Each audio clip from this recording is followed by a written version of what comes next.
Hey! Thank you so much for joining us on a brand new episode of 420 Grams. And I am so glad to be seeing a familiar face. More than a familiar face, a friend who I have partied with as well, and a Oh friend dear. who I've also worked in a professional capacity. We won't talk about the partying, Erik Paartalu, because then, I don't think this conversation is going to go the football way. But the other day, I was watching Australia versus Bahrain Hmm. because I said, listen, you need to get going now. You need to start tuning things as far as getting ready for the Asian Cup is concerned. And then I saw you, a familiar face who's cut his locks, by the way. That's what That's the the hat's first thing on, that mate. grabbed my mind. Yeah, he's cut his locks. And I was like, wow, that's so nice to see. Because then I saw Bahrain setting up, the Hmm. way they set up versus Australia.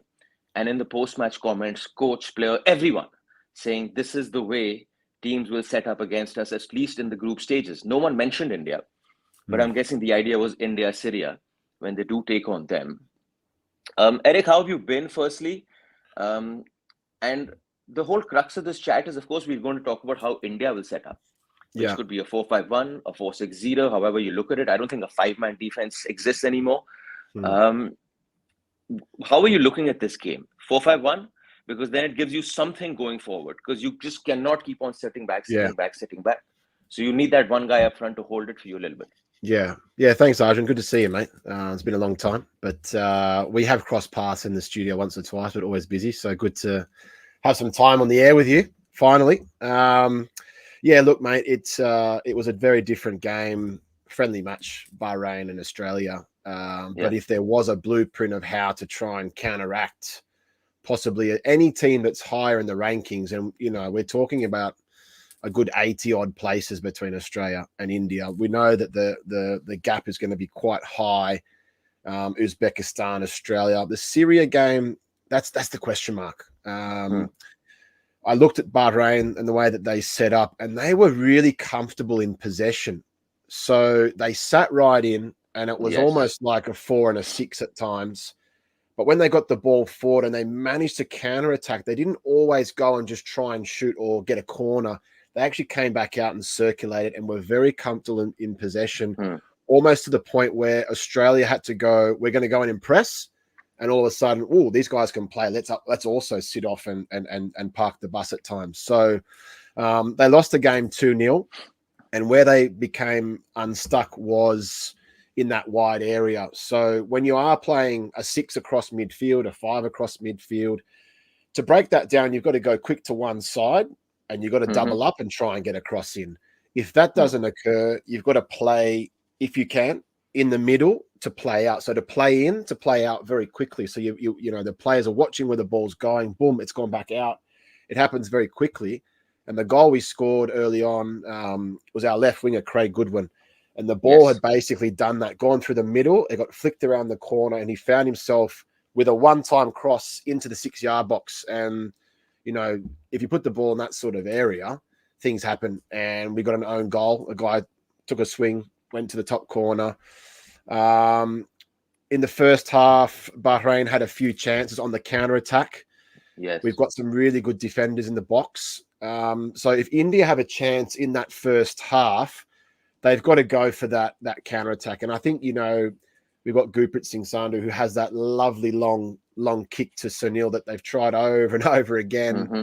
And in the second half, Bahrain came out and actually tried to play a bit more football. And it wasn't till midway through that second half where we'd gone forward and again came back to one of our midfielders and he knocked it to the far post. And the guys, Craig Goodwin's headed it back across goal for Mitchell Duke. So the Hmm. goal was intricately worked. It wasn't just like they'd unstuck Bahrain. It was a very difficult game for Australia. Friendly, yes. Looking at the way India have gone about things, and maybe Yeah. we'll talk about that a bit later on in terms of who they've played. That's Hmm. why I've been chirping about it on social media the last couple of days. Is that you look at the games that the India's chosen, they haven't had a competitive matchup against anyone above them in the rankings apart from Qatar. Yes. So yes, you can park the bus the first two games, but when you're playing against Syria and need to go and get a result, they know how to do that. But against an opposition like Syria, I still think they're going to struggle to play out from the back and keep possession. See, a couple of things that really came to my mind when you mentioned there, of course, playing wide. up front from Gurpreet or playing in the center. Now, that was the first thing that really caught my mind in that first half for Bahrain, that whenever they would win the ball back, that would be deep in their own half, they would play it out to that boy in the center. He was showing composure, 1 or 2 touches, playing it side, playing it back, and thereby, giving that space, a few 5 seconds, 6 seconds, which suddenly opens up the game and Australia moves back a little bit. Thus, the key is Apuia, key is Suresh Wangjam, how that first movement of these boys, and how much you can hold the ball there and move it to someone in your team.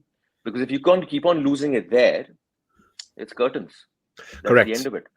And you look at the lineup, Arjun, like, I'm expecting him to go with a pretty experienced backline, pushing Raul Beke into central defence. I don't think he's going to take a risk with Metab or, Chununga in the absence of Anwar Ali. I think he'll go with Sandesh and Raul Beke. And they're the guys that really know how to sit in, and they've played a lot of international football. It'll come down to, guys like Nikhil Pujari or Subhashis Bose, or, if he plays Mishra there, to try and get forward and make those overlapping runs and help out the likes of Mahesh, Manvi or Changte. I think he's got to go with Manvi just for his height. When I look at the team, that I wrote a few teams out earlier, and you look at the front five, if you go Apuia, Suresh, Tapa, Chhetri, Mahesh, Changte, if you go those 6 players there, they're 5'7". Now, our back four for Australia, you've got a guy who's 6'6" and a guy who's 6'5".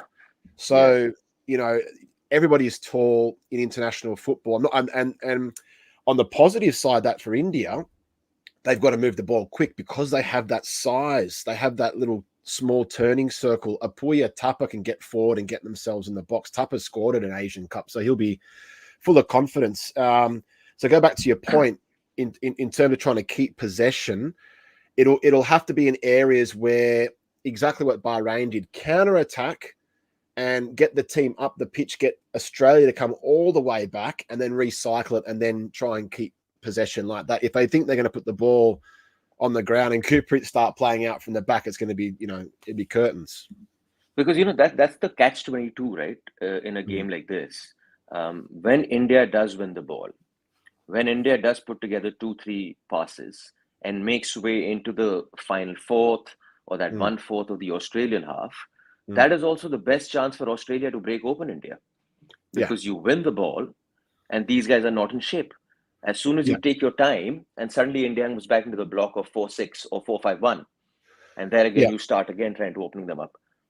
Yeah, there has been a lot of talk of Australia coming out in the media and being quite vocal, saying that they've got the squad to go and win the tournament. It's quite a bold statement when you look at some of the teams that are at there.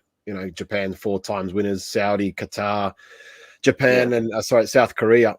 Some big names there. But I think in terms of our lineup, he's still not really settled on a few positions. Our right back, there's still a question mark possibly over that position.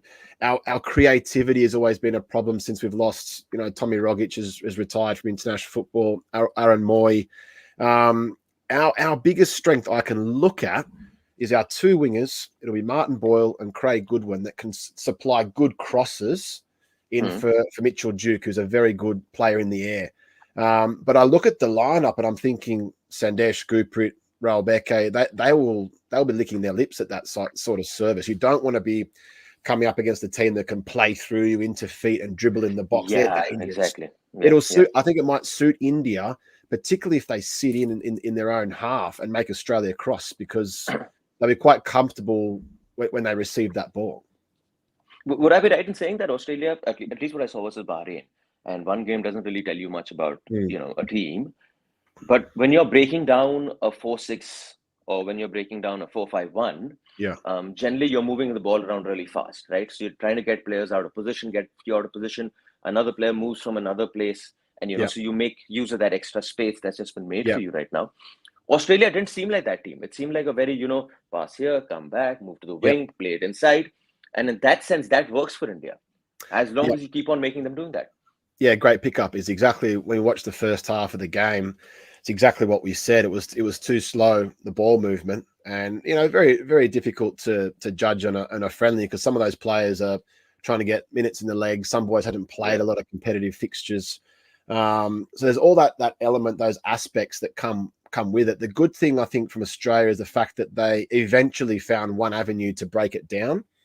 There is absolutely no service through the middle. When you go to a 4-6-0 or you go a 4-5-1 against anybody, your number 9, your number 10, the players that you have selected to try and get you success are not going to be involved in the game. Once the ball goes wide, yes, they become active and they try and get numbers into the box. But I think that's where, Mitchell Duke, our number 9 for Australia, he was completely hidden. But in the second half, had one chance and scored his one chance. Now, that's what's going to happen with Sunil Chhetri. If they think about parking the bus, so to speak, and also he's 39 years of age, turning 40. I'm just thinking for this first game where you've got to run, is there a real need to have Sunil on the pitch at the start? I know it's a big call. Who would you play? Manveer then? Manveer, Vikram, someone with legs that can run. Because the first half, if the game plan for India is to come out and beat Australia in the first 30 minutes of the game and then sit in, great. That's a great tactic to play. But when you have to look at the percentages, and that is that Australia is going to dictate and keep possession, and India is going to soak up pressure. Yeah. They might get something in the second half where Australia start to get nervous and go, oh, it's 0-0 against India here. We have to open up a bit more. And then you bring someone like a Sunil in. I know the reasons why you start Sunil. If you get a penalty and a free kick and his leadership and he deserves to start, he's earned to start, right? I'm just throwing it out there that maybe there's an opportunity there for someone with legs the first 45 minutes to just run Australia dogged and leave Sunil for that second half. Yeah, I think that's a very smart point. Start off with Manveer, keep on making him run, and even that height advantage sort of gets nullified a little bit. It does. Not too much, though Manveer then has done the same role versus a Qatar, and then possibly 65 minutes on, you see something is there, you've held on. My only point is that by the 65th minute, if the game is over, if the game is done and dusted, then you're left thinking, look, my biggest trump card, my biggest player, and my highest goal scorer is still on the bench. Yeah. So in a sense, I haven't used him in my first game of the Asian Cup. So I guess that's a bit of a dilemma. If I were to ask you your 11, Erik, what would your 11 be? How would you shape up? You wouldn't go for a 5-man defense, right?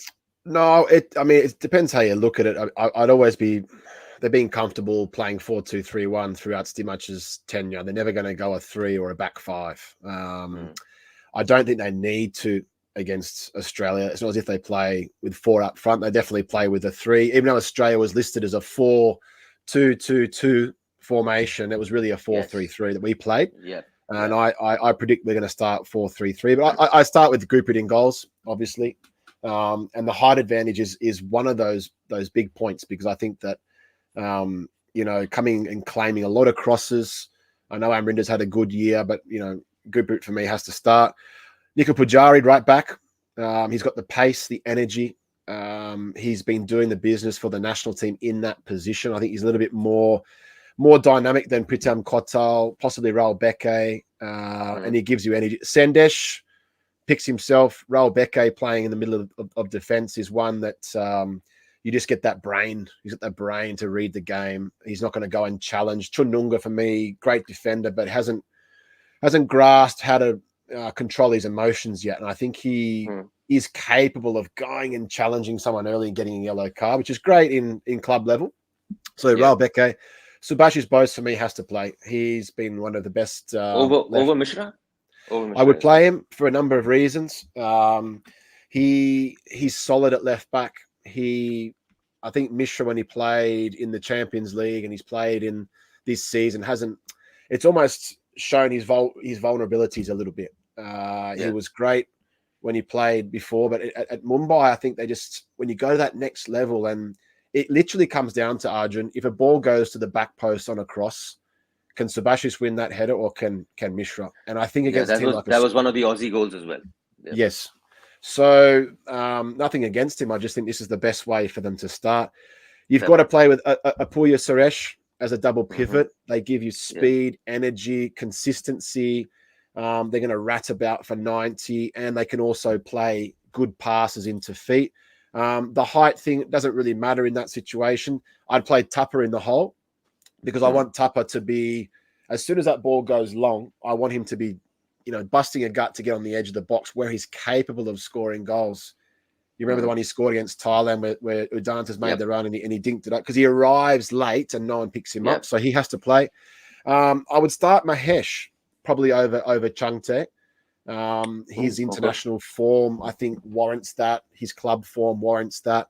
And I would go with and I would go with Manveer because of his all-round game. He's a little bit taller. He's quick.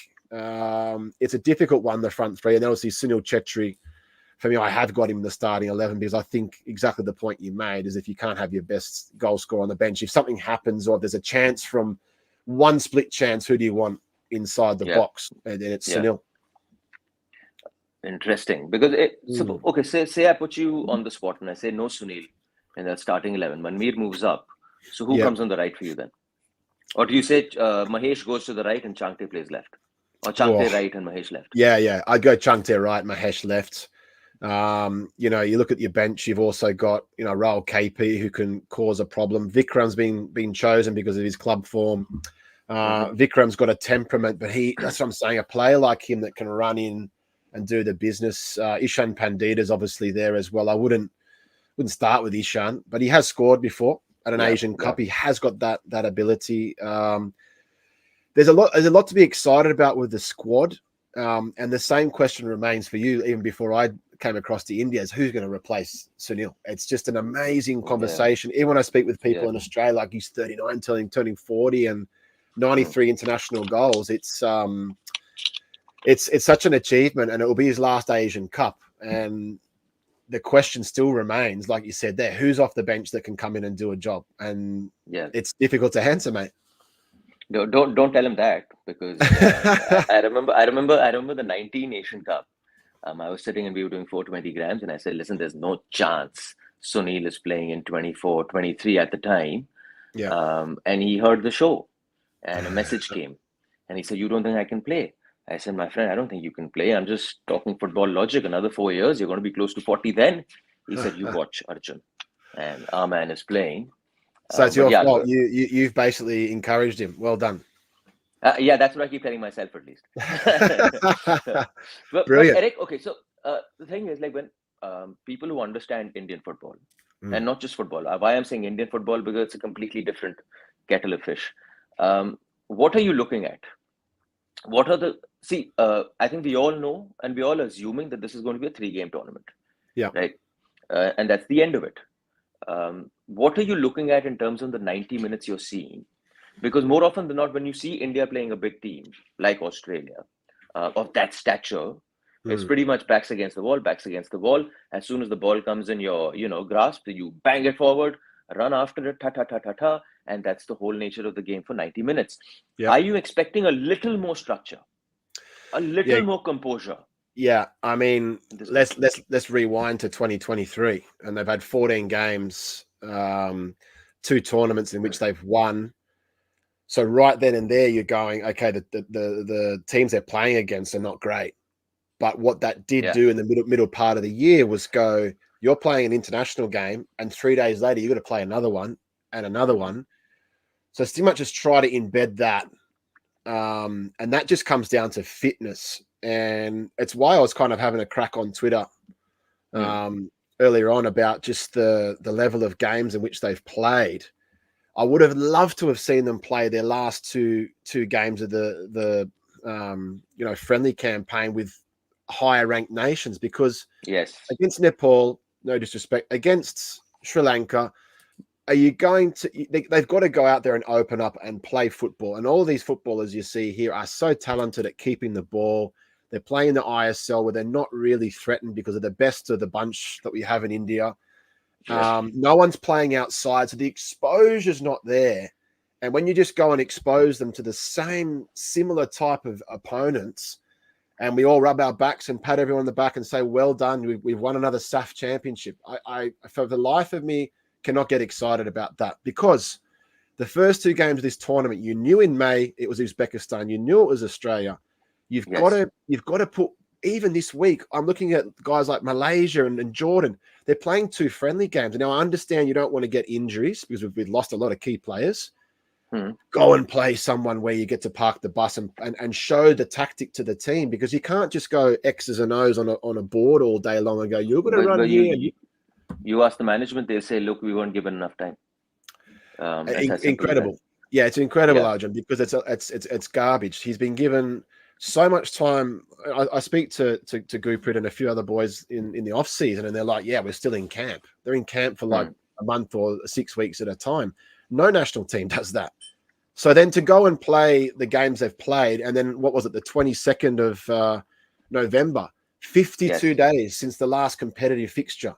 What's the point of having a break in the ISL 3 times? What's the point of giving them 18 days in December or November, sorry? And then you get to the Asian Cup and they go, oh, the first one's here to train.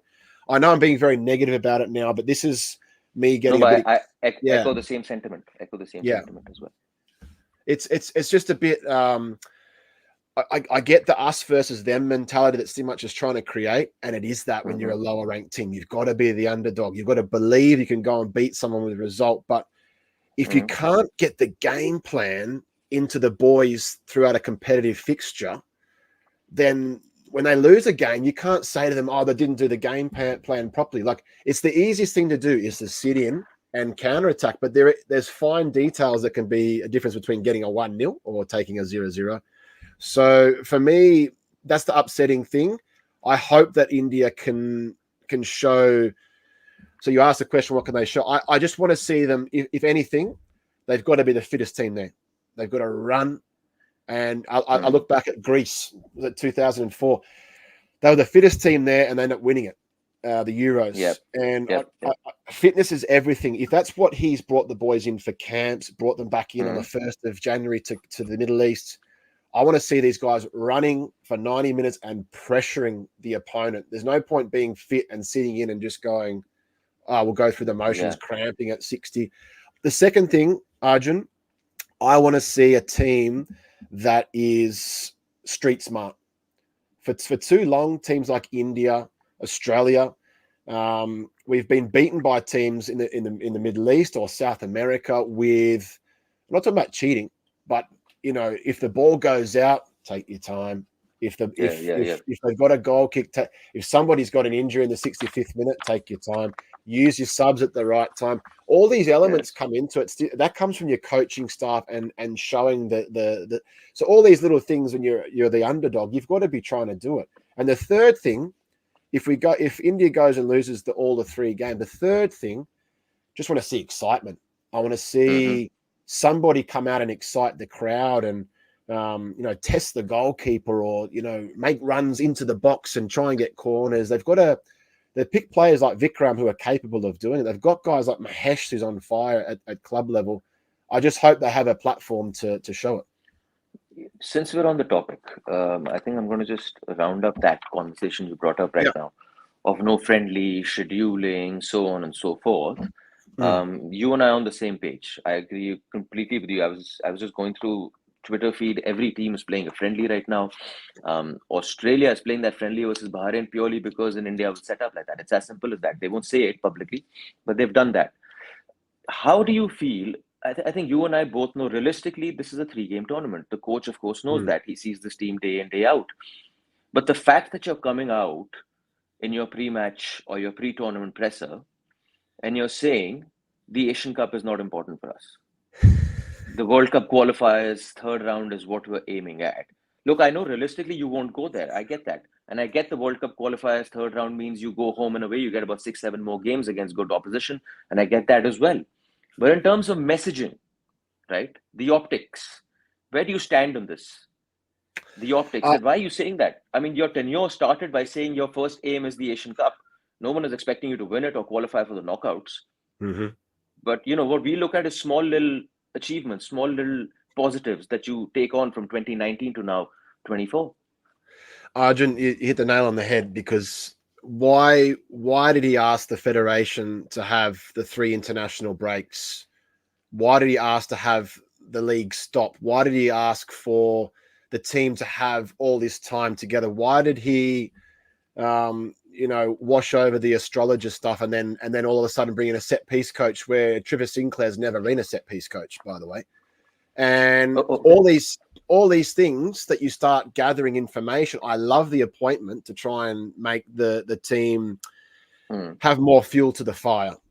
Yes. But don't discount this competition, because it's all that we've been hearing about, and all his contract was geared towards was Yes. coming out and saying this Asian Cup's so important for India. Let's get there, get the team behind it. And then the flip side of it, I'm trying to understand, is that he genuinely thinks that he hasn't been given enough time in terms of prep, which is a lie. The second thing is they have now lost to Qatar.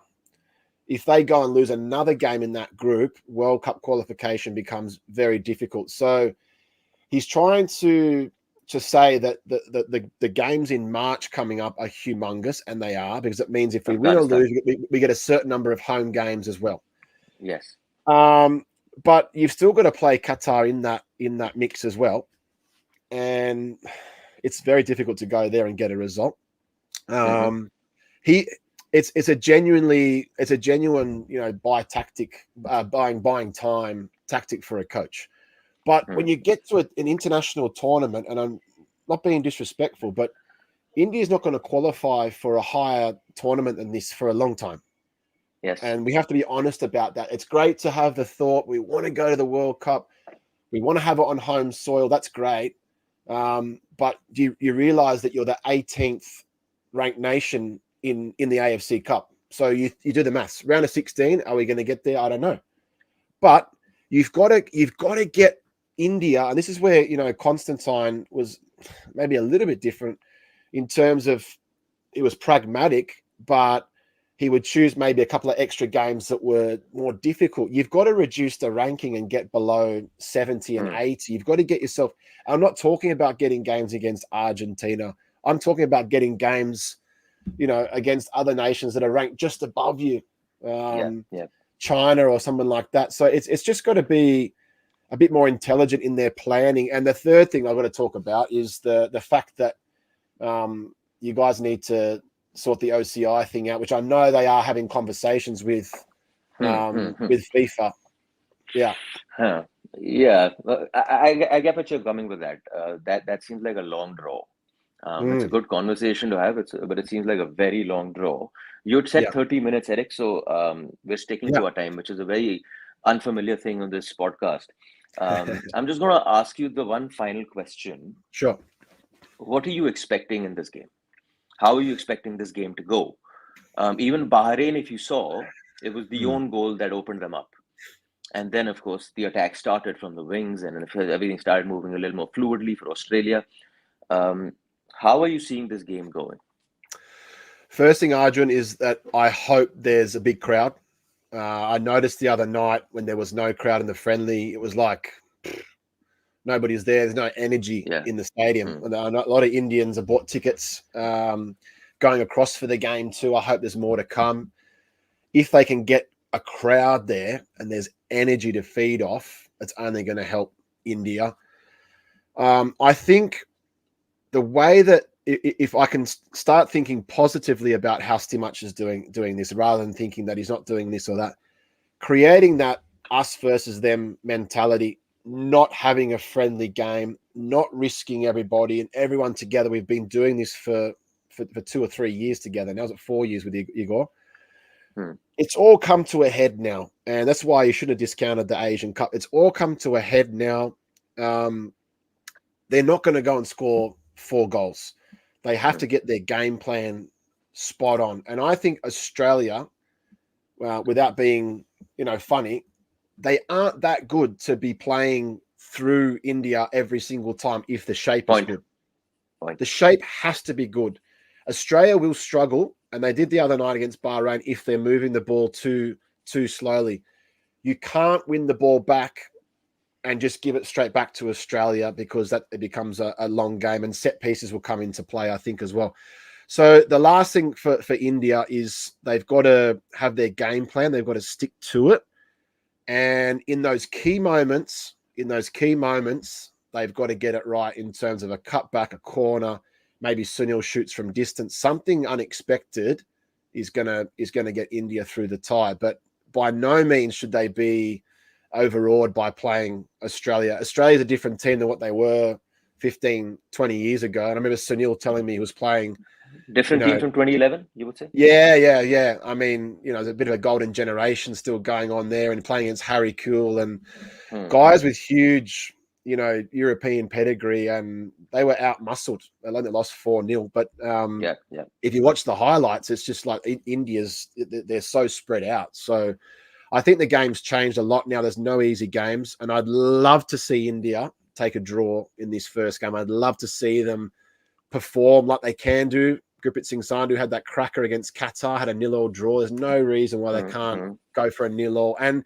Arjun, to finish off, I think those 3 games, you said it's a 3-game tournament. It can be a draw, and a win, and they can get through, because the four teams that finish the third position, the 4th best, they can get through as well. So you get through with 4 or 5 points.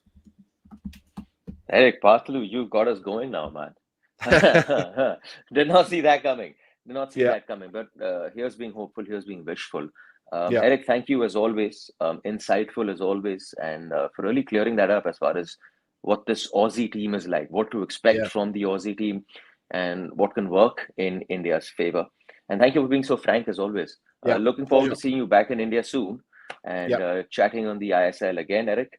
Thanks once again. Thanks, Arjun. Good luck, guys. All the best. Thank you.